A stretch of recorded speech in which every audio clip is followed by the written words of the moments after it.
Hey everybody, good morning and welcome to the Friday edition of Tyngsborough TV Live. I'm Town Media Director Steve Brogan, and this is our Friday wrap-up. And if you're watching on Facebook or YouTube, you probably saw in the description that we'll have Tyngsborough Police Chief Rich Howe here in a little bit, as well as another Tyngsborough officer, Sergeant Healey. They'll be here shortly. We're just waiting for them to come in. But in the meantime, while we wait for them, we're going to kind of get rolling. So before we start, I just want to remind everybody you can watch this broadcast a whole bunch of different places. So all the pages we share it to on Facebook, various town pages and town groups.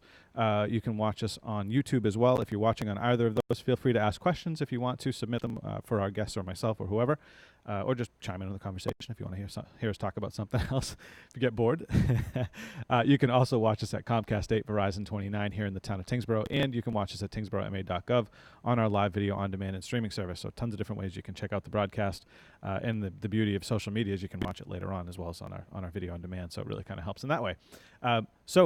As I said, our guests are going to be Chief Rich Howe and Sergeant Healey from the Tyngsborough Police Department. And while we wait, we're just going to chat for a moment about a couple things that are coming up in town. Before I get too far, I actually wanted to mention the weather. So if you guys haven't seen this, you probably have, and it's miserable, I know. Sorry. But yeah, there you go. There's your weather forecast, courtesy of National Weather Service. It's just going to rain a lot. It's just brutal.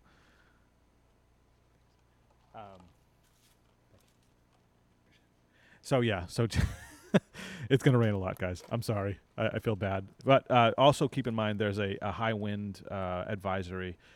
So watch out for, branches, limbs, things like that coming down out of the trees. There's definitely some chance for that. And in town, it's kind of a running joke, I guess, at this point, but power outages too. So just keep your eyes open and be ready for that kind of stuff, because you never know when all that stuff could happen, when branches could fall and injure people. So our guests are here, so I'm going to hold for just a minute here. I'll come back, and they're going to come in, grab a seat, and we're going to chat with our Chief and Sergeant Healey about some really interesting stuff. So we got some cool, we're going to talk about NEMLEC and social media with the town. Sergeant Healey is he's one of our, there you go, right in front of my camera, there we are. He's one of our bike trainers for the motorcycle unit for NEMLEC, which is pretty cool. Grab some headphones, guys. And so we'll chat about that stuff. One other thing I want to mention real quick before I move on. So at the end of the broadcast, we're going to talk about the photo contest, which is ending tonight at 10 p.m. So if you haven't voted already for the photo contest, go over to Tyngsborough TV's Facebook page. You can vote on the photos, a bunch of really great photos on there. May the best photo win. And so that ends tonight at 10 o'clock. And then also it's Earth Day week. It ends next week. So if you're interested in helping out with the Earth Day pickup, go over to either the Highway Department or you can go to the Board of Health and you can get the kits, the bags and the gloves and stuff, so you can go out and help pick up trash. My challenge to all of you guys out there, if you're watching, is to pick up one piece of trash a day and to take a picture of it and send it into our Facebook page, or you can email it to me, sbrogan@tyngsboroughma.gov, and then we're going to post those later. Just so if you throwing away a piece of trash. So it's kind of my challenge to everybody. Just pick up one piece of trash a day, because it might be a lot to go out with a bag and pick up a whole bunch of stuff, or maybe you don't have time. But one piece of trash, that's all. Pick up one piece of trash every day for now until, well, forever really, but at least through Earth Day. And and you can do that. So pretty cool. All right, so we're going to chat with our guests now. And let me bring up your mics, guys. Good morning. How are you guys doing? Morning. Very good. Good morning. Right. Cool. Thank you for the offer of coffee. I just saw that. Did you just see that? So yes, today's broadcast brought to you by caffeinated beverages. Whoever your favorite beverage is, they're all good. How's things going at the police department these days? What's new? Things are very good. We're just moving forward with hoping for better numbers from the state, as everyone is. Budget the stuff, Board of right? Selectmen and the entire town are hoping. The governor's budget and local aid wasn't so good this year, so we're hoping for a change, and that has happened in the past. There's been a bump up, so that would be good for everyone. So we're keeping our fingers crossed on that, and just moving forward with some good programs within the department. Part of the reason I brought Sergeant Healey in here today is he's going to talk about our motorcycle unit, which is phenomenal, and we're doing a lot of good things. We're going to be adding some team members and to that special unit. Excellent, very cool. So as you kind of led into there, Sergeant Healey is on NEMLEC now. You instruct the motorcycle unit as well, right? You're not just part of the unit, but you actually do instruction as well. Correct. As well. How does that all work? How does NEMLEC? First of all, how does NEMLEC work? I think we've talked about this before, but you can kind of reiterate for us. And then, what do you do specifically for NEMLEC? So NEMLEC's separate from our motor unit. We have our own Tyngsborough Police motorcycle unit. Okay, right. NEMLEC is a organization of 63 different police departments in the northeastern Massachusetts area. It stands for Northeastern Massachusetts Law Enforcement Council. They have a SWAT team, K-9 team, a motorcycle unit, and a rapid response team. I'm part of the motorcycle unit, and I'm an instructor for our police department, but as well I've been instructing with the NEMLEC officers to train different officers from around the state, and some of them end up joining NEMLEC if they have the appropriate score and their department wants to have them enter as part of the unit. So do you have to take a test to be a part of NEMLEC? Is that kind of As how that far works? as the department goes? Right, as far as No. the individual department? Each department in Massachusetts, well, generally in the Northeast region, has an opportunity. They have to be voted in. There's certain conditions, its location, we have some departments from Essex County. Most departments are from Middlesex County. Okay. But it's more of a geographical response time that goes into it. So right now, I believe it's 63 departments that we have. Okay. I think which is what I meant pretty was significant. for the officer to get on to NEMLEC. Yes, rather. the officer. Okay, that's good. The officer does. The different various units. We have officers on the RRT unit, which is like the junior, the varsity, the JV team to the full SWAT team. Okay. We have an officer on the SWAT team. We have an officer on the motorcycle unit. We have, we have other opportunities. There's a K-9 unit. There's a bicycle unit. Our officers, we've had our officers that are on the RRT unit. 2 officers we recently put on last year, which is on the specialized unit. Officer Donnelly and Officer Leach, they were actually on bicycles in Boston, or I'm sorry, in Salem, at the when they have their annual Halloween. Okay. The Salem. I was going to ask you, things, what would the bike unit, what would they use them for? Like a bicycle Well, unit? But yeah, okay, that makes sense. Especially in urban settings, really congested settings. So something like that, where they literally shut down the whole interior of the city, and there's no vehicles. The bikes are huge, and motorcycles and bicycles. But somewhere the bicycles are can really get in and out of areas that are really tricky. So right, I can imagine. they come in handy, and, Okay. and the officers really enjoy it as well. But each one of them, each one of those units has their own testing. Sergeant Healey can kind of get into that more, but there are requirements. I imagine the bicycle unit, like if you do a bad job on the motorcycle unit, they drop you down to the bicycle unit. They take away I your don't know. boat. I don't know if it I'm works kidding. that way. But I'm only kidding. I'm not insulting the mountain bikes. Well, let me ask you this real quick before we move on. How long has NEMLEC been around for, and sort of, I guess, what was the impetus for creating it? So my understanding is NEMLEC was originally formed in the 70s. Okay. And one of the original members wasn't quite called NEMLEC at the time, but one of the original members and driving force behind it was Chief Charlie Chronopoulos. Okay. But it was rudimentary kind of formed in the 70s, just through mutual aid, by need of smaller departments like Tyngsborough and smaller agencies to need help, and when things happen, you just don't have the resources. And frankly, the city of Lowell doesn't have the resources to have a full operational SWAT team. Yet, all the communities in this region have a need sometimes for that type of unit, or a K-9 unit that can offer 6 to 10 dogs, or a bicycle team, or a hostage negotiation team, or I can go on and on. They have a STARS unit. A STARS unit, if there's a traumatic incident at a school, they have a team that will respond and offer counseling, etc. These are things that we just, obviously in the town of Tyngsborough, but even the city of Lowell, even a larger jurisdiction like that, simply can't afford. But by us putting our resources together, we're able to come forward with that. And NEMLEC is one of the most successful regional type groups in the country. It's very well recognized and very well trained. And Interesting. and, Okay. yeah. That's interesting to know. So Ken, tell me about your involvement with the motorcycle unit. Okay. So there's no there's no written test. There is, for us, is a practical test, being able to show proficiency on the motorcycle. I know Can't be a first timer, I'd imagine, right?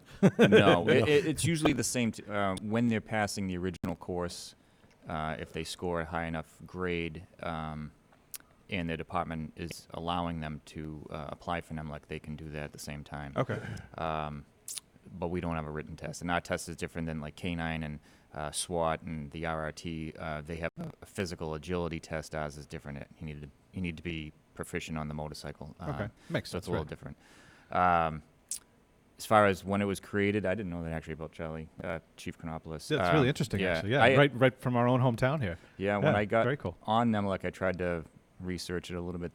Their website is a little limited as to what it offers for information. But the motorcycle unit was created in 2003. We have several original members. Really? Yeah. Okay. We have a lot of original members still on the unit. Mm-hmm. I'm not. I started 6 years ago on the motorcycle unit, or for NEMLEC at least. Mm-hmm. Our department unit started 11 years ago, and I went through the training originally for a different department. I went through in 2003 myself, actually, for my original course to be a basic operator. Mm-hmm.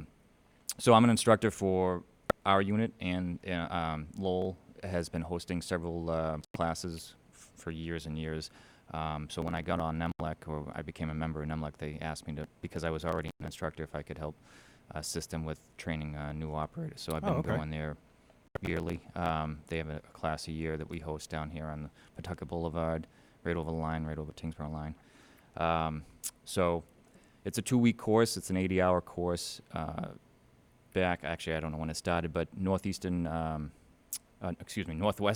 University Center for Public Safety created a course in partnership with Harley-Davidson, and most motorcycle operators, if they are trained and not just hopping on their department motorcycle with a license, have gone through the same course. So I've met officers down in Florida really? and around the country go through the same course and do a lot of the same drills. Sometimes they're a little altered or modified, but it's normally the same thing. Okay. I mean, riding a motorcycle up here or down there, I would imagine it's the same deal, just weather that you have to. It is. Riding as a unit is different. On NEMLEC, we train a certain way, and even when we join partnerships out of certain events because there's, other than NEMLEC around the state, they have SEMLEC, which is Central Massachusetts. They have another SEMLEC in WEMLEC and METROLEC. So there's different areas that have their own law enforcement councils. And when we meet up with them, some of the trainings we do a little bit differently. So they've tried to have mutual training to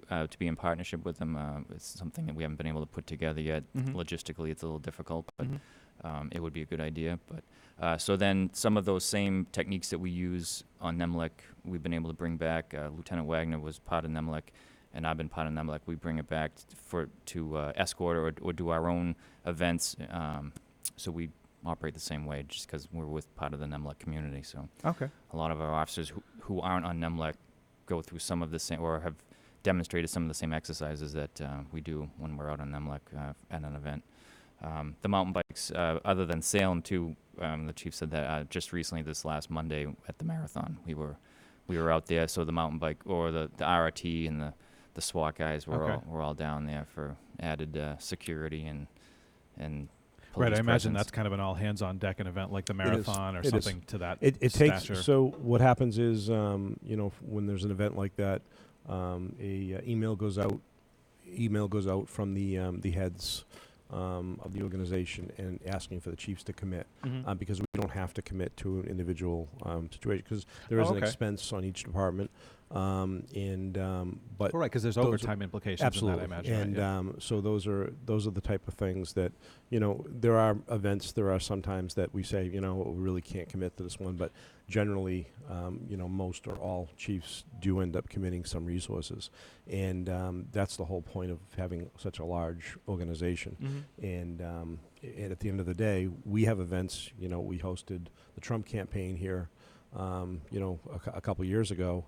And that event, I mean, we put over 100 police officers on the ground. Right, I remember seeing an event that we simply don't have those resources and be able to do that. You don't have that many people in the department to cover that. Well, obviously, and of those officers, we had there were 10 of us, including me and the deputy chief, of our officers there. But we had departments that just jumped in. Even departments that weren't part of NEMLEC offered to help. Wow, really? Come in. So that's cool. Yeah, and that's kind of the way this profession works. And there's a mutual respect between the organizations, the chiefs, the officers, and that's when it works best. And I will say, Ken's not going to like me about saying this, but Ken is a very modest guy, and which is always a good thing. And but he is considered one of the best operators. Thanks, Chief. There you go. Certainly in That's this cool, yeah. area, if not the state. That is why he's one of the instructors. It is not just a easy thing to become one of the instructors. There's a reason. You're teaching the best of the best. Right, clearly, yeah. For the craft. And I've watched him, and I just shake my head because it would take me about 3.5 seconds to smash the motorcycle. So, Ken, this is your opportunity so to go like this. it's You the did truth well. is the truth. So it's he's very good at it. He's also what's nice about it is whenever you have an officer, you have somebody on the department that's passionate about something, and really brings forward positive things. That do good things for the department and the community, and is very passionate about it. It's always a nice thing to say. So Yeah, absolutely. Right, very Thanks, cool. Chief. Thanks. Yeah. Look at that. So Ken, tell me a little bit about now, like you talked about kind of the training and stuff. What, aside from just general, like how to turn the bike on and how to ride it so you don't fall off, what kind of stuff are you guys doing? Well, so I'll say since I became an instructor, one of the things I've been asked most from non-police people who ride motorcycles is, can I show them or can I teach them a few things? And I hate to say no, but it's not really something that I could even bring somebody down for 4 hours and say, with their own motorcycle, and say, let me show you some stuff. It's not really that type of thing. Well, because you're doing group tactics, I imagine, right? Well, no, for the original training, it's just repetitive exercises. Okay. They're very difficult. It's taxing on the motorcycle, so I wouldn't want somebody to do that on their personal motorcycle. We have ways of protecting the motorcycle, but we wouldn't really do those. We tape them up and we put different things on them so they won't get damaged, but we wouldn't be able to do that on somebody's personal bike. Plus, their motorcycle might be different than the ones that we were trained on or that the exercises are measured for. So your bikes, I would imagine, are built up, it's just like the police cruisers and stuff. They're built up in a certain way to be able to handle all these things. Yeah, Extra they do have bars a police and package for the Harleys. They're not quite as extravagant as a police package for a cruiser, a car.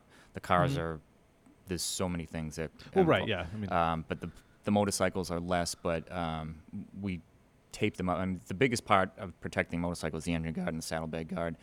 We tape them up. We put PVC piping on there or fire hose on there, and there's other little fire clamp. department must love that. Yeah. Need Well, our just hoses back. Just their old hose. Yeah, we cut them all up. But there's other clamps and things that we can purchase to put on the motorcycle so they won't get damaged when it just falls over. They're not crashes. We just call them drops. you're talking about for training, though. For training, right. Okay. So that's why When we this is couldn't happening. really do that with somebody's personal bike because if they didn't have all the equipment, they'd be damaging their bike every time they dropped it. So it's not a motorcycle with training wheels, basically. It's What's crazy to me is that the bike Squeaky the wheels. bike outweighs him by about 2,000 pounds, and Yeah, yet yeah. he can drive that thing around like that. That's awesome. That really is cool. Yeah, we should do a demo sometime on that. You should bring one by and just ride it around a little bit and maybe show some of your techniques and stuff. Yeah, I think we've that'd done be cool. some of that Absolutely. stuff at different Yeah. events. So there's different ways of riding too, like with Lieutenant Wagner, who's a gorilla, but he muscles the bike where I make the bike work for me a little bit differently than he Okay. does, so with different techniques. But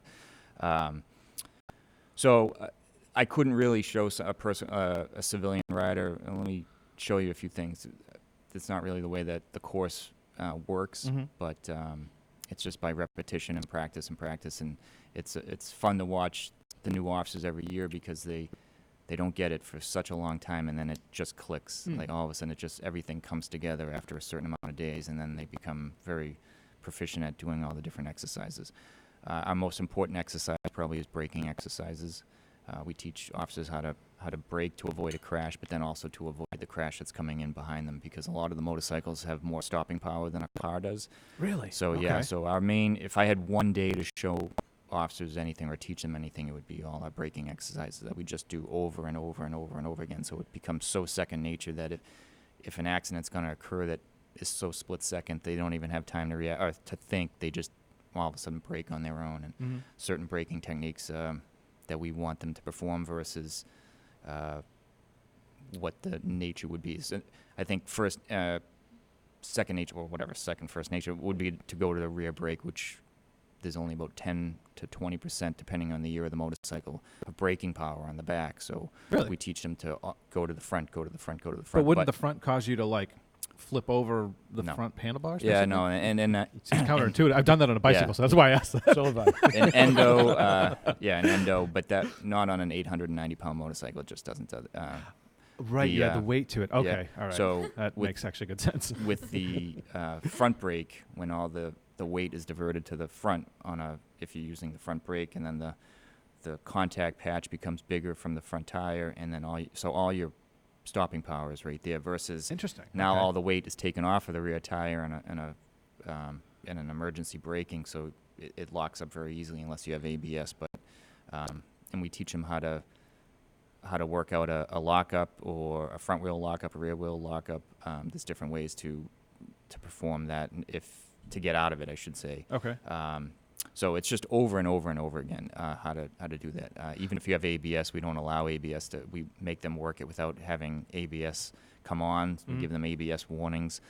So we just train over and over and over again. So it's not something I could ever really show a civilian unless I said, all right, let's go for 2 weeks, and I'll teach you the course. Well, that makes sense. Where you have to, the repetition is where you start to. It becomes muscle memory and instinctual, as opposed to like you can't think about that in a split second. You Right. have to just do. You're not, Right. you So have time to think about it.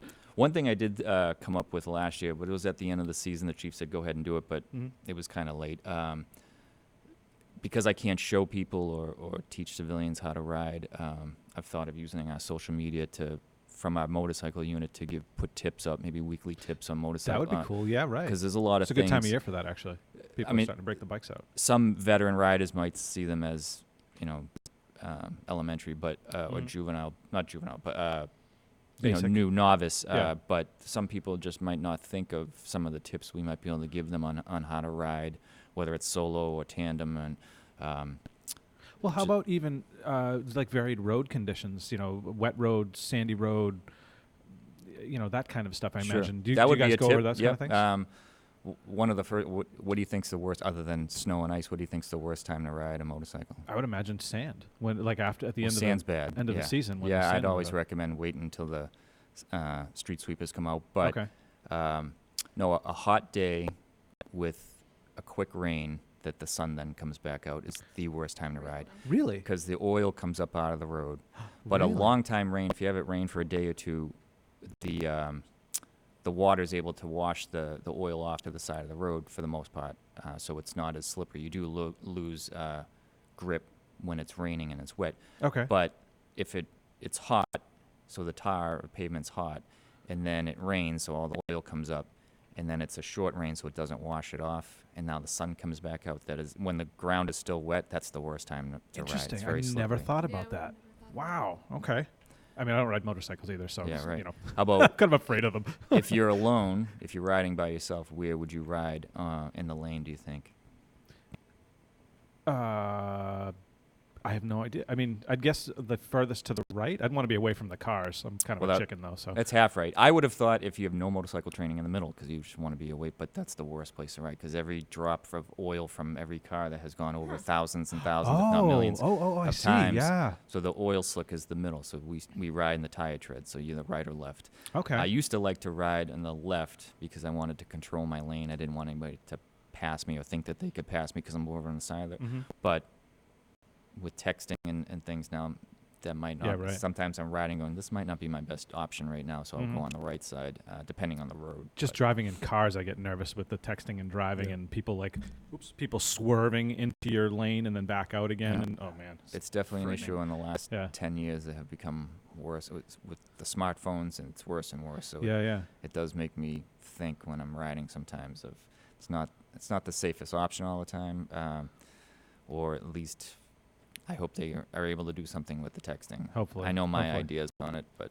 Yeah, I think we all have our take on what should be done and whatnot, but it's a matter of the state maybe Yep. having some Legislature and stuff, legislation yeah, that sure. causes. So maybe there's some good social media stuff for us though. We can do some little tips Yeah, and some stuff like that tips, on the yeah. motorcycle. Yeah, that'd be pretty cool. Yeah, we talked about it. I think it's a great idea. Yeah. yeah. So how about now? Obviously, you're teaching these guys on an individual basis how to handle the bike, appropriately. But what about as far as like group tactics, unit tactics, things like that? Because you're riding in I'd imagine at least a pair, if not groups of more, like crowd Yep. control, that kind of stuff. what kind of things do you guys do with that? So we we Training. teach them tandem riding. Mm-hmm. One, we work on that over and over again. One of the biggest things that we train for is escorts, because once you're on the ride, instruction is over. You can't, obviously hearing is much less than if you're just in the course teaching or in a car. Like You have radios though to be able to talk to each other, I imagine, right?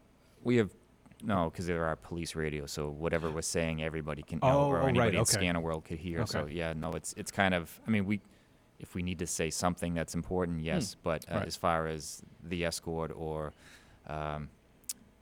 just logistics or how we were going to approach the escort, it's over. As far as once you start riding, the engine's are loud, you're out in the wind, you can't hear anything. So you've pre-planned all this ahead of time. Yes. And then Right. So, but we do a lot of escorting is one of our biggest things. We do a lot of funeral escorts. We do motorcycle escorts. We do road races. So. Have you done any like presidential escorts, things like, or dignitaries, big people who've come in? Sure. From wherever. Well, when the presidential campaign came through Tyngsborough, we escorted him from the airport. Stop at McDonald's on the way. That's so funny, Steve. Yeah. He does like McDonald's, I believe, right? Diet Coke. They they did the escort from the Nashua Airport to Tyngsborough and then back to Nashua Airport. So did a great job. In fact, Mr. Trump at the time, who's now President Trump, had commented to me after he got that it was the best escort he had received in the country up to that point. And but more importantly, these guys did a great job, and it was safe, and that's the whole point, and is the safety of obviously not only them, but everybody else on the road. So if you watch these guys in action and the way they deal with this and they take care of it, very well managed, very well organized, and it's pretty impressive to watch, actually. It's kind of like in what you see in the movies, right? Where you have the team, and then one guy rides up, blocks the intersection, and then everybody rolls through, and you kind of all mingle back together at some point. Well, you saw it in action when we did the transport. When we brought the young lady into town hall. The ride for Harper, and Chief Harper, and we brought her in, Chief Harper, and just that alone, things do happen, and the motorcycles actually, you'll have a motorcycle race ahead and shut down an intersection, and they ride in tandem, and they just know what each other are doing. It's pretty impressive to watch. Yeah, that's really cool. We had a question on Facebook, actually. I want to get to this real quick. Is a gentleman asked, does mass motorcycle training teach these kind of things, the stuff that you guys go over? Or do any of the registry? No. That's a safety thing, or some of the tips that I might give out, they go over. So yeah, I actually went through the registry course, so I don't know if that's the one that they're referring to. I think it's something similar, yeah, I imagine. I know that we have the one in Tyngsborough up at the Pheasantly Mall. I'm not sure of the name of that one, but I have no idea what they go over. But I know the registry one because I went through it when I got my license originally. Okay. Everybody should. They don't make that a requirement. You can just bring your own motorcycle in and take the license test. They really should make it a requirement. Even if you're already versed in riding and you've ridden ATVs or dirt bikes for your whole life, and now you won't go and get your license, so you have a obvious edge over other novice riders, that course is still beneficial. I've always been on ATVs and things, and I went through that course when I got my license, and it was worth it. I mean, some of the stuff was easy to me, but it was worth going. They give you some tips and some knowledge that you might not have thought of had you not gone through that course. And then at the end, once you pass the test, they give you a license. So it's the same thing. It's I believe a 2-day or 3-day course. Okay, but clearly not enough time to learn and put to or commit to the muscle memory, the things that you guys are going. Yeah, they over do just different things than us. They're different. That's different than a completely different training, but that's for your individual riding. Okay. Not specifically police riding. So it's just different, but it's definitely worth it. We don't endorse any specific ones, but I would encourage them to take some type of course before you go get your license. Because when you're out on a motorcycle versus a car, it's a lot different. I've said this before. Like I think motorcycles are awesome if you ride them rock on. I think it's really cool, but at the same time, I am scared to death of them. One of ever being on one, because you're not surrounded by the box that a car has, and the guys on the road. Most of them drive okay, but you get the ones that drive like idiots sometimes, and I'm afraid of hitting one. You get too close to them. I always try to keep a distance, which I feel like everybody should do, but not everybody does. But they're kind of, I can imagine they're a little bit unnerving sometimes, to be honest. Though you probably get comfortable with it, I would I'm guess numb too. to that now, but Yeah. I do remember. Plus, you're an expert, so I mean, Not an expert, but I do remember when I had a motorcycle when I was in high school, and I remember the ride home, and it was a little nerve-wracking. Yeah. I'd been on ATVs, but now to be on the road against versus cars, it was a little nerve-wracking. But you get numb to it. I mean, It must be fun though. I mean, you're out on the open road, the wind through your hair or the helmet, anyways. That's look at my arm here. Steve's painting a movie. yeah, right. I'm trying to make it all dramatic, log walks on Yeah, the beach. Ken's and hair whatnot. is flowing backwards. It's all funny till somebody's car gets towed. Yeah. I do not drive a blue Subaru. Just kidding. No, I think it's cool. So, one of the things you showed me a video a while back, and it was you guys were doing a wedge kind of thing as a crowd control movement. That was really cool to watch because it was, not just a couple of bikes. It was, 12 deep or so. And you were kind of done. You were doing this kind of like V thing, wedge thing, or reverse V. So we did that. I remember we've done that for a few parades just for show. But then we've used that several times in Salem, actually. Oh, really? When Okay. the crowds got bigger. Yeah, it's the only time I remember using it, like in the field, so to speak. We definitely used it several years in Salem. When the night's over, they want the night over. Okay. The Salem police. And it's a way to get people off the street because it's a wall of motorcycles. We put 12 motorcycles or more. However many you have, I imagine, right? Yeah. Down their big alleys that they have in Salem, and they just want everybody out of the city and go home. They have their curfew that, they allow, celebration up until I think it's midnight, and then they want everybody home or off the streets in Salem. So we've used it then several times. Yeah. What other kind of I guess for a layman, somebody who's just watching this, what other kind of stuff do you guys handle? So you obviously do motorcades or transports, that kind of stuff, crowd control. What other kind of reasons would they call in the motorcycle unit to handle? Unfortunately, we do a lot of funerals. Oh, really? Okay. Yeah, so that the family and loved ones can pay their respects and not be sitting at red lights or the normal motorist and pedestrian kind of messing with the funeral procession. Yeah, right. Which is against the law, by the way, to mess with a funeral procession. So Yeah. I don't. Hopefully, everybody knows that's on the road. But if you don't mess with them. Yeah, it is. If you think of it, just you're going to say 2 motorcycles can do what 4 police cruisers could not, because they're literally riding in tandem. So one's up blocking an intersection, and then can race ahead to the next intersection ahead of everyone, and be ready for the next one. Okay. And so on, and they just keep doing that going forward. Cruisers obviously can't be doing that. We can't be blowing on the wrong side of the road. Right. by Well, you a also bunch of can't traffic. weave in and So out of the vehicles. So it's pretty not only impressive, but it's very efficient but as Kenny was talking about safety, and obviously that's why the safety issue and the constant training. It's a constant thing, and the training standards, as they should, they get more stringent every year, and it's one of Ken's, I know, focuses, and obviously it needs to be. So. I have a question I want to ask you, a follow-up to that, but let me just quickly reset really fast. So just so you guys know, if you're watching Tyngsborough TV Live's Friday Wrap-Up. My guests are Chief Howe and Sergeant Ken Healey from the Tyngsborough Police Department. If you want to watch this broadcast, you can watch us on Facebook, YouTube, tyngsboroughma.gov, and Comcast 8 and Verizon 29 here in the town of Tyngsborough. If you want to chime in and ask questions, feel free to on Facebook or YouTube. Ask any questions or just say whatever you want to say on those, and we'll pose them to our guests if they're good questions. So we've had actually some questions anyway so far. My question though is for you is how often, I guess, do you have, is there an accident? Do you guys have the chart, the we haven't had an accident in so many days kind of thing? Does it happen? The motorcycle unit? With the motorcycle unit, yeah.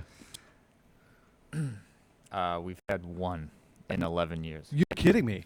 4 years ago.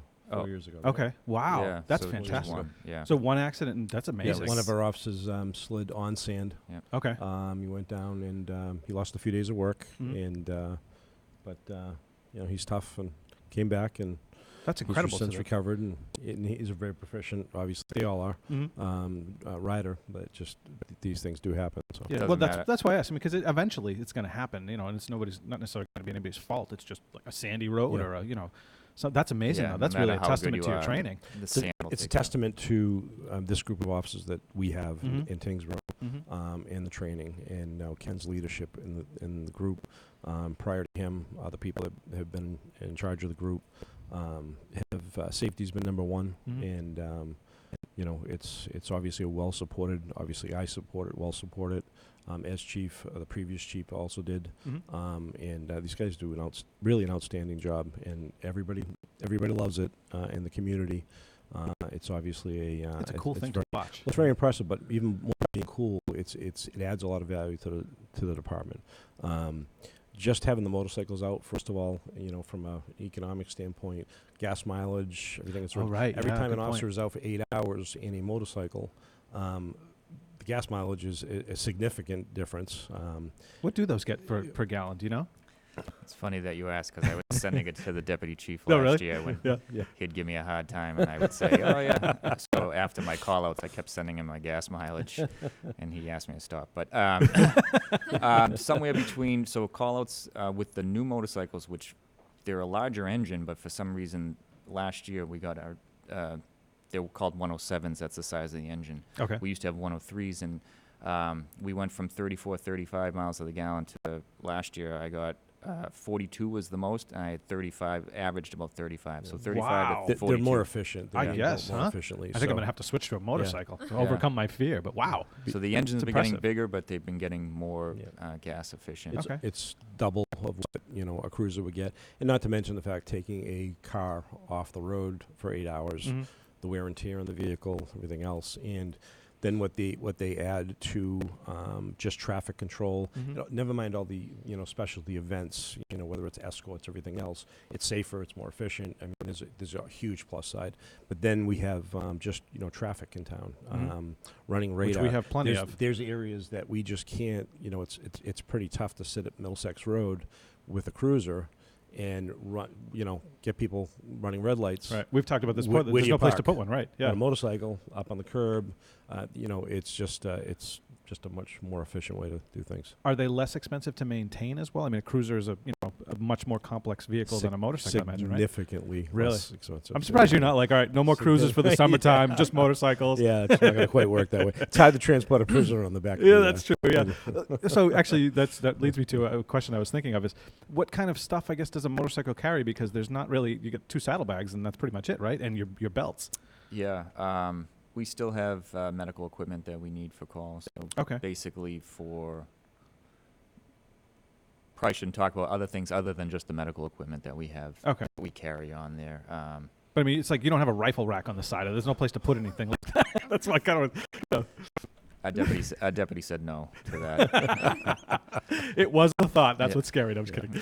We recently gotten a grant to equip motorcycles with radar units, which are they're more expensive because they're a specialty item for the motorcycles. So we were able to just secure. I see. Grant and to purchase one, and the goal is going to be to obviously get them for both eventually.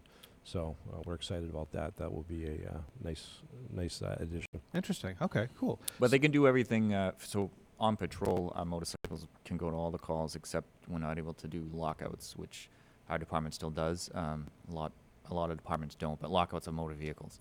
Okay. I was wondering what you meant. Somebody locks himself out of the car, and we get, So the Slim Jim days are over because of side airbags. So the tools that we have are too big to carry on the motorcycle. Much more complex. Yeah, right. That makes sense. Well, right. Again, like I said, you don't have much room to carry those saddlebags, and that's basically many departments no longer offer that service. They will simply tell you, call AAA, call somewhere else. We still do. I think it's a good service to have for the community.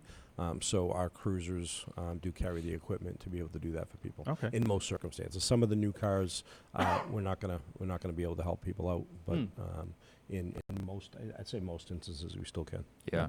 Actually, some of the older cars can be tougher with the because we don't have Slim Jims anymore. So if they have the stem style locking mechanism in the car, and then the old style windows, sometimes you can't get into the car. I've only had a few, but I've probably opened, I don't know, a few hundred, and not been able to open like 4 or 5. Really? Okay. Yeah. Well, it's kind of good to know for residents, because not everybody has AAA one. Mhm. It can be expensive to have somebody like a locksmith come out and break you into the car, or have to go get AAA to have to do it as well. So it's kind of nice to know that you can call the police and they'll at least come out and be able to help you get back in. Mm. Hopefully you have the keys, and hopefully it's actually that person's car. Yeah. Absolutely. I had a question and I lost it now. I was thinking about something else that was funny. You asked about the different events that we do. So Oh, I yeah, can yeah. tell you that Okay. while you Yeah, think let's talk of your about that. question. Sure. So I already said we do motorcycle rides for our agency or our town. Mhm. Last year we had one call out here in Tyngsborough, which was the step motor ride. The step ride is special teams for exceptional people. It's for children and adults with some type of handicap or disability, Mhm. and they host a motorcycle ride, which they include Jeeps in it, which was the first time I've done that. I've done many rides, Jeeps, like the truck like Jeeps? Jeep Wranglers. Oh, Jeep. Okay, right. Yeah. So if you had, it was only Jeep Wrangler, not like a Cherokee, but Okay. it was kind of a cool addition to a motorcycle ride, because people who either don't have a motorcycle or can't ride on a motorcycle, or some of the participants that had a handicap that couldn't be on a motorcycle, they were able to go on the Jeeps. So that was a nice little add-on. But when I explained it to the chief, when I originally said we should have this be a NEMLEC call-out, we had handled it in years past with just our motorcycle unit, but we only have 2 motorcycles. So Mhm. there was over 100 people in this ride, so that's too many people for one officer to handle safely. Mhm. So he agreed to call out NEMLEC.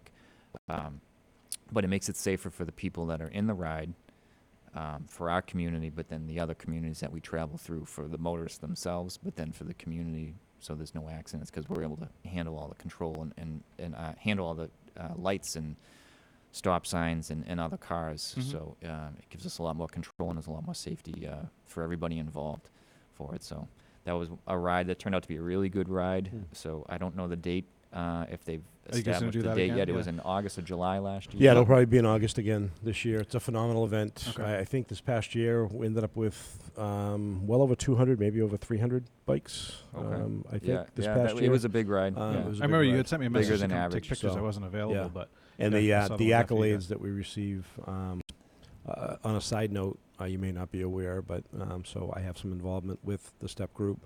My younger brother has special needs, and he is in the group. And Yeah, your brother Mike, so right? we're there every year, and family members and other people. And Ken came to me, and this is good. This is good stuff. And Ken offered to go down the slip and slide they have on the hill. I saw the video of that. But with a catch that people had to donate to the STEP program. So all I did was Awesome. approach the one of the people in the group and said, "Look, I have Sergeant Healey. He's offered to he'll go down the slip and slide in uniform, take his boots off, and he'll go down. But people have to donate." So it was the fastest $1,000 they ever raised. 5 minutes, That's people immediately lined up. That's And awesome. yeah, so it's on video if we ever want Oh, to. I've seen this video. Yes. Yeah. Oh, yes. This is pretty hilarious. How about this? How about with motorcycles? Now they're fast. Motorcycles are generally quicker than a car is. It can take off a lot quicker. Do you do a lot of? You're kind of shaking your head a little bit, but I always see them as being a lot the quicker Harleys because they aren't can. built for speed. No? But, they're recently built for stopping, but they've been faster than when I started. They used to be 5 speeds. I think they were 98 was the size of the engine. Okay. 93 or 98. That was back in 03, but now they're 6 speeds. Now they're 114s. We have 107s. They just keep getting bigger and bigger every year. But they're faster. But back then they definitely weren't faster than cars. Well, but the reason why I was asking that is, do you use them? So, like, say you get an incident where you have to like chase somebody. Is it more likely that you would back off and let the cruisers go, or the motorcycle Yeah. would go? That's a big we don't one. chase. Yeah. Well, one, we don't chase motorcycles either, but we don't chase on the motorcycles. If you can see it from a distance and give updates to cruisers that are responding as to where they are or where they're going, the suspect, then yes, but it's just dangerous. Even the smallest car can knock us over, so it would just be dangerous. Right. And for that's us. kind of why I was asking, because in the sense of safety, Mhm. it's easy to knock a motorcycle down as opposed to you can't knock a cruiser off its wheels. It's gonna, Yeah, it's just dangerous for the officer, and then if The suspect's on the motorcycle. It's dangerous. That's a big for them. no-no. Yeah. Okay. That's a no. Interesting. All right. And we go over that in training. Do you? Okay. Yeah, and it's part of our pursuit policy. So no chases. Yeah, no chases on motorcycles. Oh, wah, wah. Chips. Sorry. Chips was a TV show. Well, it's a department, but it's chasing. They always chase. Long live Ponch and John, Yeah. I think their names were, right? Was that? Yeah. Yeah. How about, so you mentioned NEMLAC a minute ago in terms of like making a call out to assist with other events. And I don't remember if I've asked you this or not, if we've talked about this part, but when you make a call out to NEMLAC, is there any additional cost to the department when No. you have to do that? We pay an annual membership Right, okay. as all departments do. So it's fair and equitable. So there's no additional cost. So Okay. if we have a call up because something major happens in town and 30 officers from NEMLAC come into town, any expense or overtime expense is on those departments. Okay. And it's the same as me authorizing our motorcycle unit, SWAT, and NEMLAC and RRT, 4 officers to go to Chelmsford because they have a major event. That's we're covering that. So if they're working, they're going. If they're not working, it's overtime, but we cover that. That's part of the built-in relationship, and it's part of the fee that we pay on an annual basis. Excellent. I think that's a good thing for residents to know. Absolutely. Because it's any of those various things that NEMLAC Yeah. offers, there's Yeah. no additional cost to you guys. if you I have can to tell you follow that the what we've got in return has far exceeded what our expenses with NEMLAC. There have been so many incidents that we just wouldn't have had the resources, no way, expense-wise or personnel-wise. And we're not the smallest department in the area. And the smaller departments, it's a well-needed thing, and it's a great resource for us. And James, gentleman on Facebook. So NEMLAC, yes, is kind of the mutual assistance that you guys have. 63 communities, you said, right? It's I believe it's 63 last count. Right. Yep. So yeah, you offer the mutual assistance to any town that calls out Yep. for it, basically. And you can either approve or deny a request to go out, I imagine, right? That's correct. To send an Mo- officer. most of the call-outs, for example, the Patriots win the Super Bowl, and there's a parade coming up. Again So and again. And yeah, so a email will go out by one of the station chiefs that Boston is requesting a call out from NEMLAC, and it's up to each individual chief to commit the resources. So we simply, it's a reply all. Tyngsborough commits, and I'll just specify what units. And I, correct me if I'm wrong, I think typically we have committed each and every time to those events. Almost every time, yeah. Yeah. So Is there any type of like a, so like if you hear over the radio, like a tone call or something, is there any kind of a call that immediately you don't even have to approve it, they just go? So like SWAT team or well, an emergency situation, yeah, like our SWAT officer will get direct toned out. Okay. I myself and the deputy are on that tone out, so we will get the notifications usually by a text message that say there's a call out, there's a barricaded suspect in Malden and with a hostage, activating the SWAT unit, and we expect our officers just to go. Okay. And if they're available and they can go, they are to go. it's like with a bat that- signal, you just Well, go, there's a balance. Your priority is here. So, for example, if that one officer we have on our SWAT team is working here and he cannot leave, this is his priority. If there is overlap or if there is we can get a second officer in to cover that person, then we expect them to go, and that's part of the commitment that we have to other communities as well. Okay. So it's also important, since we're on the subject. We do also have mutual aid compacts because we're on the New Hampshire line. As we've talked about before, we have a unique community here. We have agreements. We have mutual aid agreements with Nashua, Pelham, Hudson, all these other communities that are on our border from New Hampshire, who aren't part of NEMLAC because they're in New Hampshire, but we have mutual aid with both of them. So their resources are available to us, ours are available to them in need.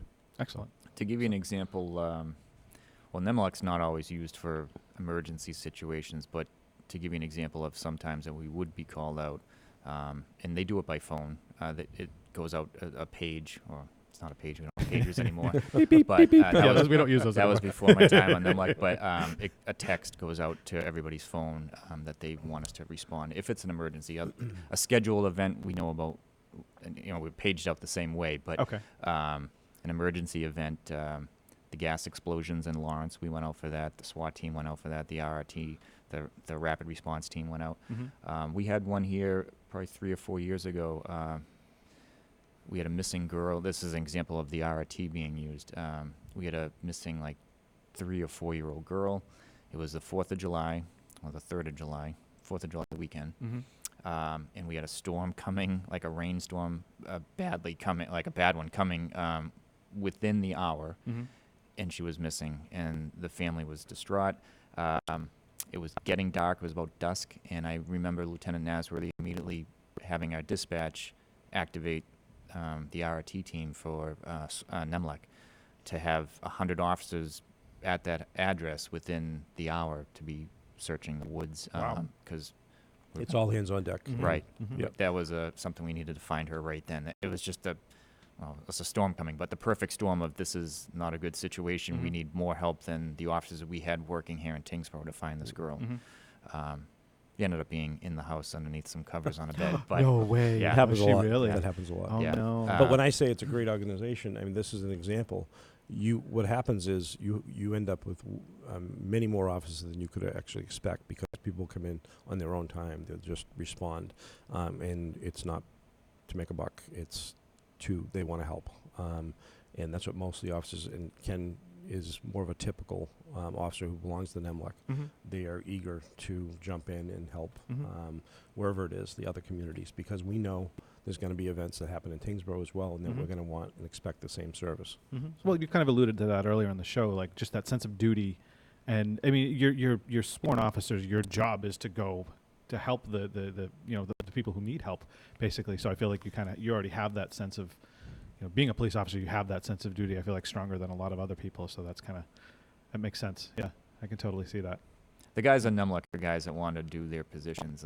I know Sergeant Bork loves doing SWAT. Yeah. Every call out, especially the emergency ones, not the planned ones, but that's something that he's excited to do.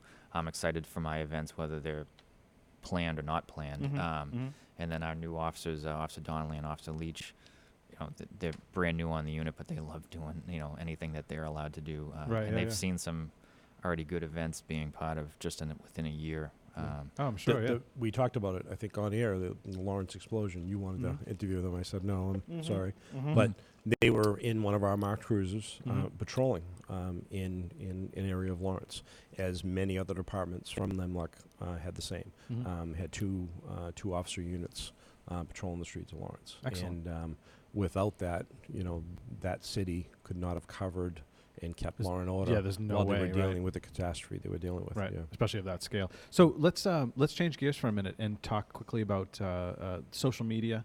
And so you're obviously involved in social media. You're the Yeah. department's social media person, and I kind of help you a little bit Right. when I can or where One it's of 3 necessary. or 4, yeah. Yeah, right. So kind of how is that working as far as the department goes? I know, Chief, you've been very big at being out there with social media and allowing for that to be used. Seems to be a very good tool. It's come in handy a number of times with lost pets and things. Yeah. How did you originally envision that, and then how do you see it? Well, I'm proud. continuing? I'm proud to have brought it here Mhm. and as a lieutenant in I believe it was 2011. I believe, Mhm.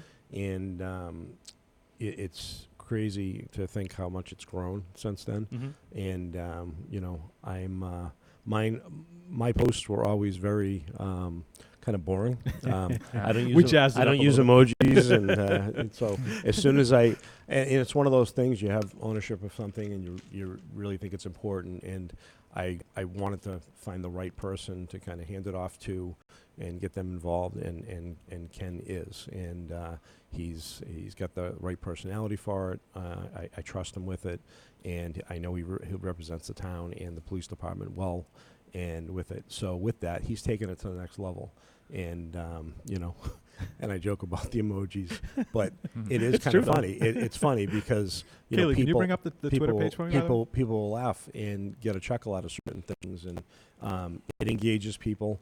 And obviously, there's going to be things on there that are very serious and that Mhm. we want people to pay attention to. Mhm. But it's also an area to engage the public and show we're human beings, and we are trying to do what's best for the community and the town. Mhm. And we're involved. And so Ken has taken it to the next level. That's Ken's picture, of course, of a motorcycle. Right. yeah. And he's taken it to the next step. We are one of the most active social media. You're just shy of departments. 6,000 Yeah, followers on for it, our too, which is size impressive. department. I know the IACP numbers, even a few years ago, we were in the top 7 in the country for departments our size. So I don't know what it is now. I haven't seen a recent survey, but we've got to be up there. So yeah, it's impressive. No, Ken's done a good job. I mean, I see his post. So as an admin, we see the see who's who posted yeah. stuff. But he does like to use emojis, so you'll notice his. I usually am very limited on mine. I just put like a smiley face or something. It's kind of my signature at this point. Yeah. But no, it's good in a lot of ways because you can use it not only to tell the community of something like important / desperate or whatever the case may be and pertinent information, but just to show the human side of the police because you're not just like robots in uniforms. You're people. Yeah. You know. My wife says I shouldn't use emojis because I'll send what I think is a good emoji, but it's an angry face and it's supposed to be a smiley face, so I don't know. The angry face and the gun is not a good emoji. I heard a thing before that no man over the age of 30 should use an emoji, but you know, whatever. Yeah. This is the modern world. Yep. That's everybody does. Right. Yeah. It's fun. It does. A lot of people had that one experience with a police officer and a negative experience. Maybe they get pulled over when they were younger. There's always and somebody. They got a ticket and now they don't like police or they're afraid of police, or some people see the uniform and they just see us as robots or what. So it is a way to humanize the police department and have a little fun. Not all the stuff's jokes and laughs, but right, of course. Yeah.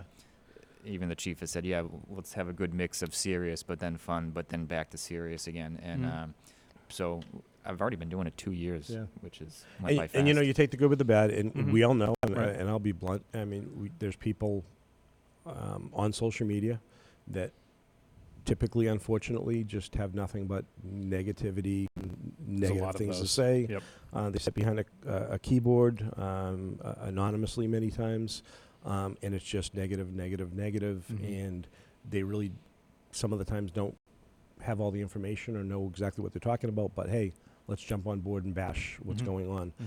You know, it'd be great if more people would maybe seek the facts or have a conversation with you first before posting those negatives. But what I've found is the vast majority of people, which is always a great thing, are thoughtful, and we don't expect everything to be positive. In fact, sometimes criticism can be positive because from that you learn something, new, and you adjust and you change things. But with that said, most people go on there and are positive, you know, or appreciate the fact that we're sharing information. You know, we get criticism because we stopped, and I stopped it. We stopped naming people in our when we released arrests and summons. And I had somebody, you know, who was upset, and you know that we had to do that. And no, we don't. We actually don't have to have social media sites at all either. But there's public record laws, and my concern was releasing that information. It puts us in a jam because some information you can put somebody's name on, some you can't. More and more restricted. Domestic violence, restraining orders. There's a whole list now of charges, criminal charges. They don't want the defendant listed, and it's in public records laws, as a protection to the victim. So there got to be so many of those issues that I felt it was a better situation. Look, we'll still put it out. We arrested a 49-year-old male from, you know, Lowell of domestic violence. Here are the charges. People can always, there's public records requests. Right, they can Google it They and can figure it out. They can get the information from the court, and there's legal ways to do it.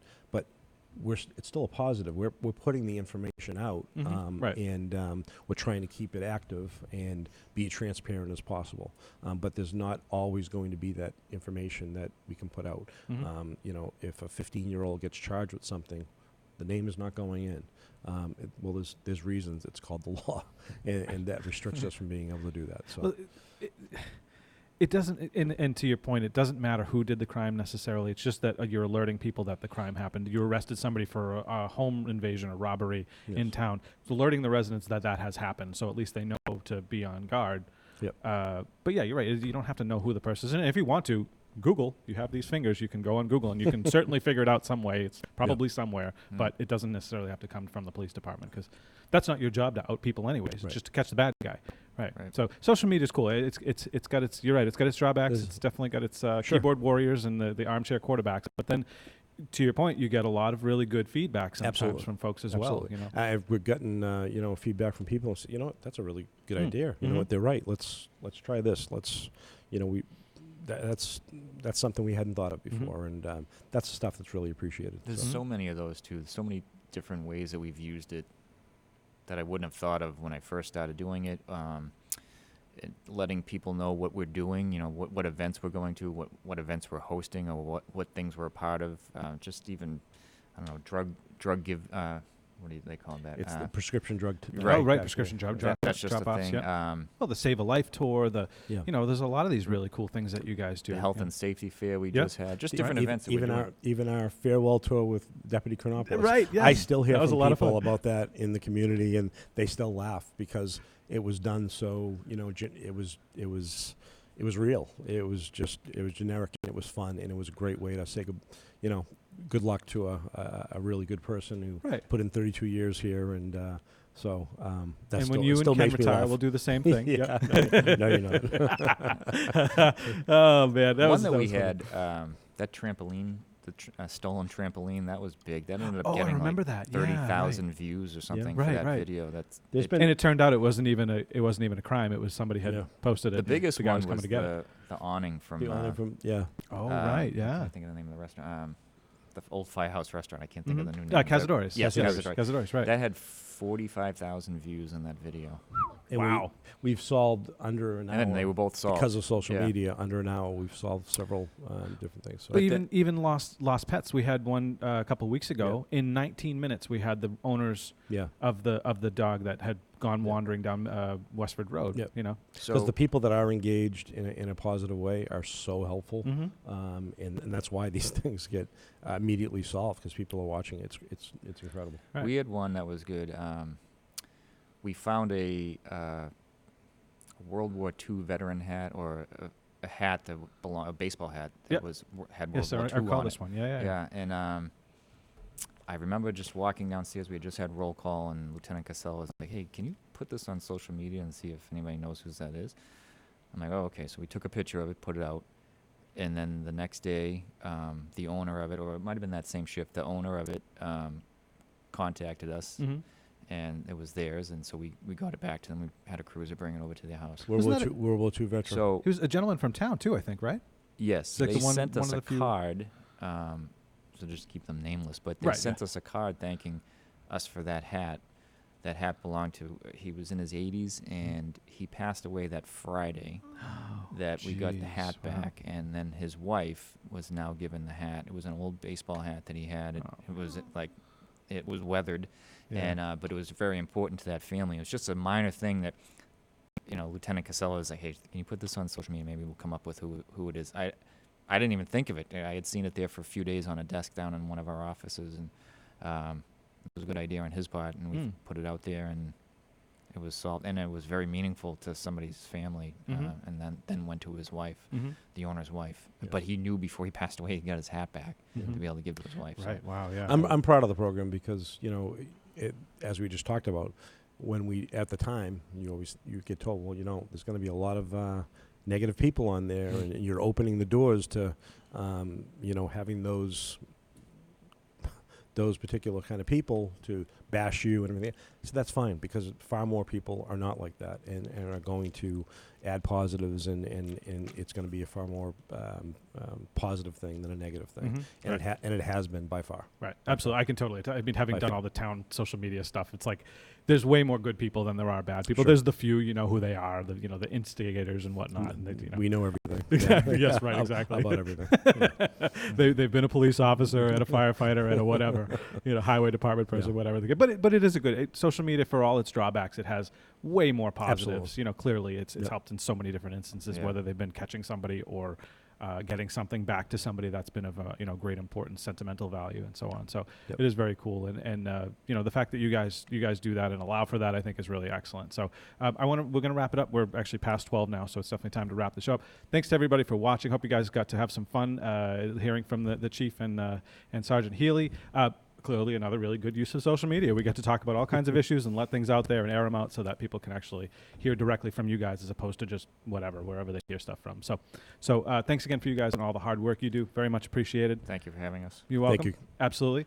Stay safe out there, please. Thanks again Thank for you. letting me do that thing with the dispatchers the other day. Shout out to everybody that who's was a great. dispatcher. Excellent. That was a Yeah. lot of fun. Shout Well out to all you deserved. guys who are dispatchers, whether you're from Tyngsborough or not. You do an excellent job, and this place would not run efficiently without you guys, the police department. So well done. And to everybody else, thanks again for watching. We're going to come back in just a minute. I want to talk about the photo contest real quick before we wrap up the show. But we're going to wrap up with the chief. We'll let them get out of here because they got stuff to do. Stay safe, everyone, and enjoy your Easter. All right. We'll see you guys in a bit. Thank you. All right.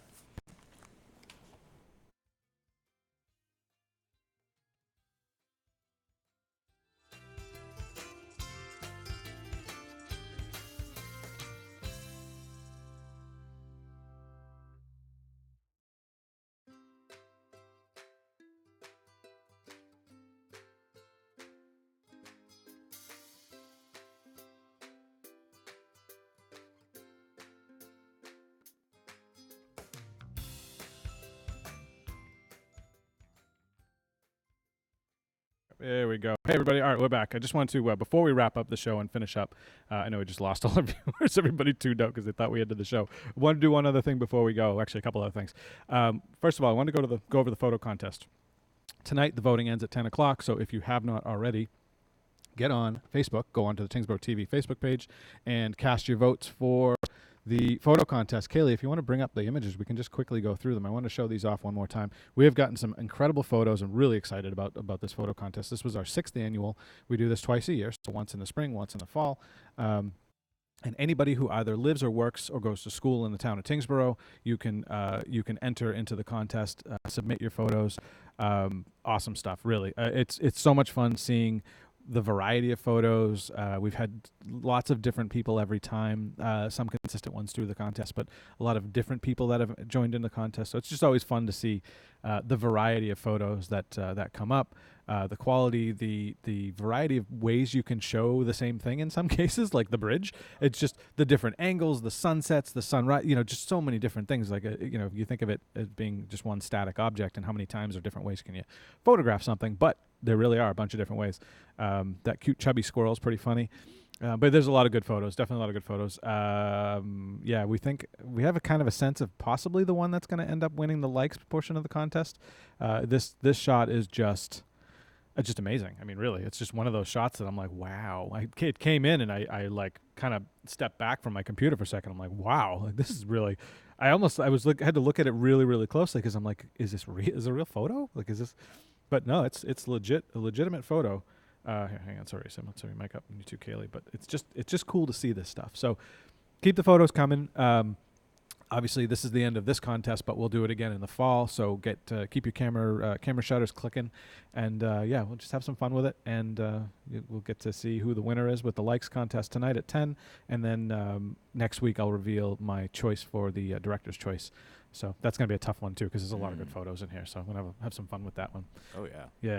Yeah. So I wanted to also mention that, so this is Earth Day week. And let me pull up the flyer so I can make sure that I have the actual dates of this proper, because I don't recall the actual dates. So it goes through the 28th of April. So you basically got a couple more weeks. Today is what, the 16th, I think, right? 19th, excuse me, 19th. Yes, sorry, yeah. 19th. I'm just days Got the old thing, there. upside down there. Yeah, right. I reversed my 6 and my 9s. Yeah, so it goes through the 28th. So if you wanted to take part in the Earth Day cleanup, you can pick up bags here at the Board of Health. You can also pick up bags at the Highway Department. They have the little kits with some gloves and stuff like that. My challenge to everybody in town is to pick up one piece of trash. You don't have to fill a trash bag necessarily unless you want to. You want to be an overachiever. But pick up one piece of trash, take a picture of it, send it in to us on Facebook or through as a private message, or to email it to me, sbrogan@tyngsboroughma.gov, and then we'll take all those photos and just show them off to the community of you picking up your piece of trash. That's my challenge to all you guys. Nice. And if you do it in the rain, you get bonus points. Oh, yeah. Right? Because it's supposed to be really, really rainy for the next bunch of days. Oh, so yeah. what a miserable bunch of days it's going to be. At least Even it'll be s- warm, but Right, still. it'll be warm. But It's just still, fine. warm rain. I'm just tired of this. It's not even warm. Well, it's going to get warm, but it's not even like a nice Yeah, spring. the high today is 73, so Yeah. it's pretty awesome. Ooh. Yeah, we're going to wrap up and get out of here and go enjoy some of this warmth. Try to feel some of the sun on our face if there's any left. I know it's kind of cloudy, I'm like overcast. It looks like. I'm looking out in the high-tech weather center we have here, and it's overcast at this point. Yeah. So I'll take it though. Yeah, right. It's not rain. So. frozen yogurt, it could be. I mean, I'm not going to say it's definitely not ice cream weather. Right. Go grab yourself some Stollies or wherever your favorite ice cream place is. True. Parley has it. Sullivan has it. Yeah, no. To Wilson me, Town. when I was outside, I was like, this is soft serve weather out here. Yeah, right. You know, not quite the hard ice cream. Yeah, that's true. No, it's a good point. Well, but then again, the hard But ice cream true. will last longer. It won't melt as fast. That's true. So true. You know what I mean? So true. Because that's always tough. You're always chasing the drips around Yeah. the cone, you know? Yeah, Yeah. that's part of the struggle. thrill. Yes, it is. The struggle is real. First world problems, I guess, right? That's what I was just gonna say. All right, let me quickly go through some news real fast. Kaylee, on the preview there, can you pull up the Les Miserables flyer for me? Yeah, sure. Just if you Apple tab over, you can go to preview and it'll pull it up. Anyways, while she does that, so Tyngsborough Theatre Group, if you have not gone to see one of these guys play, seriously, go out and watch one of their shows. They have, it's on another. Where is that? So hit Apple and tab, and it'll switch over to the preview part of. On the keyboard, you have to hit Apple tab. Give me a minute. She'll get it. She'll get it, folks. Don't worry. There we go. All right, nice. She got it. All right, so here you go. Les Miserables is coming up from the Tyngsborough High School Theatre Group. These guys are seriously awesome. If you have not been, please go. Definitely. May 4, 5, 10, and 11. Times vary. Most of them are 7 p.m. except for the 5th is a 2 p.m. show. $15 ticket, super cheap. If you can't make the show, go on to fottheater.org and you can at least donate to the group. They definitely could use the help because they spend quite a bit putting together these sets and They do a the lot. costumes, and they really do a lot of stuff. So they do a lot of really cool stuff. They do dinner theaters over at Old Town Hall. They do some really neat stuff. Nice. Yeah, it's cool. It's a good group, and they are. I will tell you, I'm not just blowing smoke out at you. They really are good. They sing amazingly. They act really well. I mean, really, these kids are awesome, and these are high school kids. Like, go support them. These are your community. So go out and support these kids. Show them some love. So yeah, check them out. Also happening, like I said, Earth Day's happening. The photo contest is happening. So go check that stuff out as well. Don't forget to like all of our pages, by the way. I know we have a ton of them, but as you get through them, you can like the Tyngsborough TV page at least. I'll push that one out there. But town page, police page, fire page, they all have pages. But check them out. We post a bunch of different neat stuff on those different pages and things, so you get to see things there that you wouldn't see anywhere else. Mark your calendars because May is the curbside yard waste pickup time period. So the 10th and the 24th of May, curbside yard waste pickup is happening, as well as household hazardous waste day on June 4th. The Memorial Day parade is coming up quickly. Memorial Day is going to be here, so quickly upon us. So the town beach is open, and also the parade will be happening. You'll get to watch all the vehicles go up and down the boulevard and down to the Legion over on Pawtucket Boulevard, and you'll probably see me running up and down like crazy person trying to take pictures and stuff. It's pretty funny. Don't laugh at me, though, please. Just throw candy at me once in a while. I'll be fine. And hopefully a couple of these guys will be here with me to help out, take some photos, smile for the camera, and then and you'll end up in the shots. So all that stuff's happening. And I'll talk about some of the other rec stuff next week. Again, don't forget elections are coming up May 14, and town meeting also is coming up May 21. So get out and vote on May 14. There are no contested seats, but it's still good to know who's running and to go out and vote, cast your votes for those candidates or not, whatever your choice may be. But May 21, the big one. That's town meeting, spring town meeting. It's our annual one. That's where all of the big things happen for the town. There'll be lots of interesting votes happening for various subjects. The warrant is out now, so if you want to go to the website, tyngsboroughma.gov, you can get all the info on what is going to be on that warrant. Excuse me. And I just wanted to mention also the conservation, from the Conservation Department, that a number of trails are being marked with the nicer weather starting to get here, minus the rain. With the nicer weather starting to be here, it's a good time to go up and start hiking, get outside, and enjoy the outdoors. Tyngsborough is blessed with a whole bunch of really nice trail systems. Some of them are small, some of them are big, but they all are pretty varied in their what they have to offer and what you'll get to see and the trails that are on them and stuff. So there's a lot of really cool stuff there. Sherburne and Shady Glade have been remarked, and we're working on Long Pond getting that remarked, as well as blazing a new trail on there too, which goes right along the water. Super pretty property, right on Lake Muscoppic. So very, very nice property. Definitely go check that one out. And there's a lot of really well-blazed trails on that one as well. But they're working on the remarking part, so you'll kind of know where you are. I've ended up in a backyard on that one. That was kind of fun. Like, ooh, where am I? And then just a quick shout out to Laval Blanchette, one of our firefighters here in town. He's a lieutenant at the Tyngsborough Fire Department, and Beth Craig, who both ran in the Boston Marathon this past weekend. That was fun to watch, Nice. and it's just cool knowing that a couple of Tyngsboroughs Yeah. were in that thing. So For sure. very neat. So we're going to wrap it up. Thanks to everybody for watching. Hope you guys had some fun. Hope you got to get some good info out of the chief. We talked about the motorcycle unit for NEMLEC. We talked about some of the other NEMLEC stuff, Northeast Massachusetts Law Enforcement Council. That's a mouthful.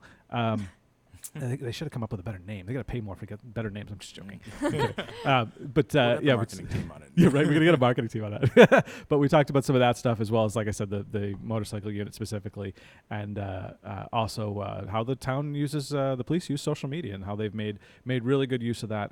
Surely you guys who are watching on Facebook and stuff have already seen this stuff, but they're on Twitter as well. Don't forget to follow them there. The fire department's also on Twitter, so you can check those guys out there as well. You get to see a lot of interesting shots, especially some of like the immediate fire stuff and crashes and so on and so forth. So if you're into that kind of stuff, go check out those pages and follow them, give them a follow. So thanks again everybody for watching. Don't forget to like, comment, share, subscribe, all of our social media stuff, because that helps us get around all the Facebook algorithms and it keeps it in your feed. And also the sharing helps to reach other people in the community so that they get to hear this stuff as well.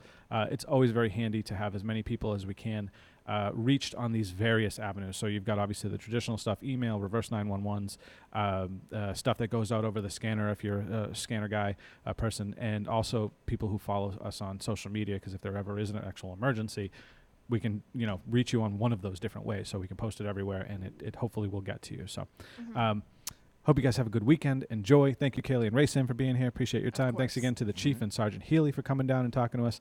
All that said, folks, have a great weekend. Stay dry, hopefully, and it'll all be nice at some point. I swear the sun's going to come back out someday. Maybe not tomorrow, but someday. See you later, everybody. Have a good one, and bye.